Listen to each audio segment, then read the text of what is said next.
Assalamualaikum warahmatullahi wabarakatuh. Perkenalkan kami dari kelompok 7. Kami akan memaparkan hasil diskusi kami tentang kebijakan dividen. Kami beranggotakan 3 orang. Yang pertama ada Stefanus Agustinus, yang kedua ada Salma Adelia Zauza, dan saya sendiri Renata Widowati. Pertama saya akan membahas tentang pengertian dividen. Apa sih dividen itu? Dividen adalah bagian dari laba bersih perusahaan yang dibagikan kepada pemegang saham berdasarkan jumlah saham yang mereka miliki. Pembagian dividen sendiri biasanya dilakukan secara berkala, misalnya setiap kuartal atau setiap tahun, tergantung pada kebijakan perusahaan dan keputusan dari Dewan Direksi.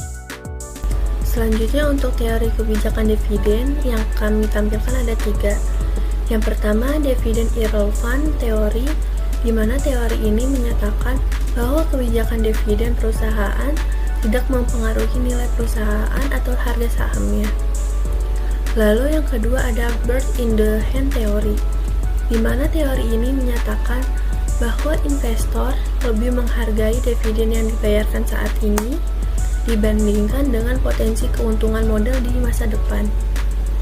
Dan yang terakhir ada tax prevent teori, di mana teori ini menjelaskan bahwa investor mungkin lebih memilih perusahaan yang tidak membayar dividen atau membayar dividen yang lebih rendah karena alasan pajak. Masuk ke aspek kebijakan dividen, terdapat 3 yang perlu diketahui.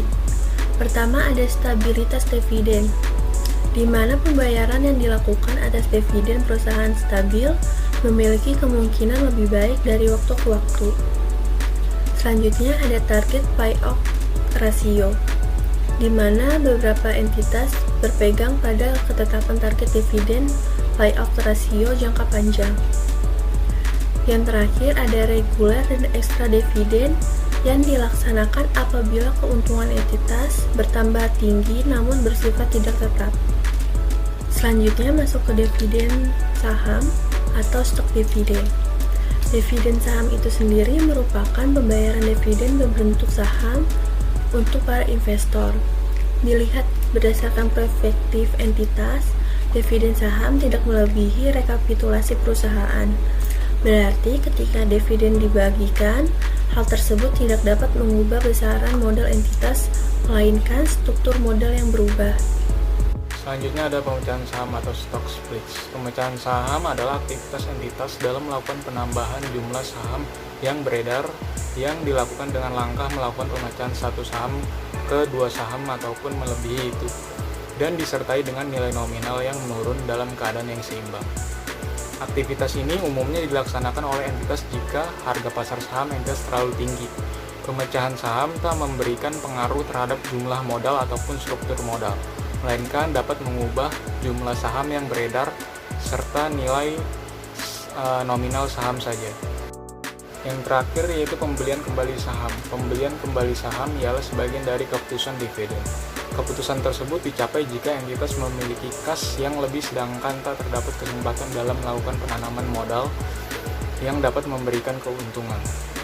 Berdasarkan hal tersebut, maka entitas bisa menggunakan anggaran yang ada agar dilakukan pembagian sebagian dividen serta guna melakukan pembelian kembali saham yang beredar. Sekian materi yang dapat kami bahas mengenai kebijakan dividen. Selanjutnya kami akan masuk ke pertemuan 14 tentang penilaian obligasi. Baik, di pertemuan 14 ini kita akan membahas tentang penilaian obligasi. Obligasi adalah surat utang yang diterbitkan oleh perusahaan atau pemerintah untuk mendapatkan dana dengan membayar bunga secara periodik dan mengembalikan pokok pinjaman pada saat jatuh tempo. Penerbitan obligasi bertujuan untuk mendapatkan pendanaan jangka panjang bagi perusahaan atau pemerintah untuk membiayai proyek-proyek investasi atau operasional. Penilaian obligasi sangat penting untuk mengetahui risiko dan potensi pengembalian sebelum berinvestasi. Selanjutnya adalah karakteristik obligasi. Yang pertama yaitu jangka waktu. Obligasi memiliki jangka waktu jatuh tempo yang bervariasi dari 1 tahun hingga 30 tahun atau lebih, tergantung pada kebutuhan penerbit. Yang kedua itu tingkat bunga. Obligasi memberikan tingkat bunga tetap atau mengambang kepada pemegang obligasi yang dibayarkan secara berkala. Yang ketiga itu adalah nilai nominal, yaitu nilai yang dicantumkan di obligasi serta merupakan besaran nilai yang akan dibayarkan kembali pada saat obligasi jatuh tempo. Dan yang terakhir adalah jatuh tempo. Obligasi umumnya dianggap sebagai lebih aman daripada investasi saham, namun tetap memiliki resiko kredit, resiko suku bunga, dan resiko likuiditas. Selanjutnya yaitu jenis-jenis obligasi. Yang pertama ada obligasi pemerintah, yaitu obligasi yang diterbitkan oleh pemerintah baik pusat maupun daerah sebagai sumber pembiayaan anggaran.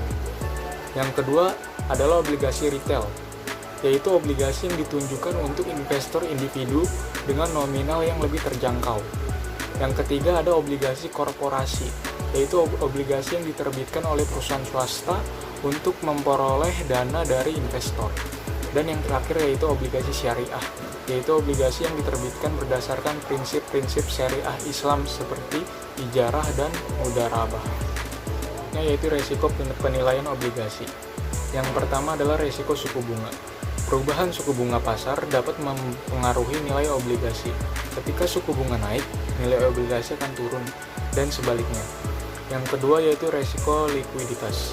Obligasi yang diperdagangkan di pasar sekunder mungkin menghadapi resiko likuiditas, yaitu kesulitan untuk membeli atau menjual obligasi dengan cepat dan dengan harga yang wajar.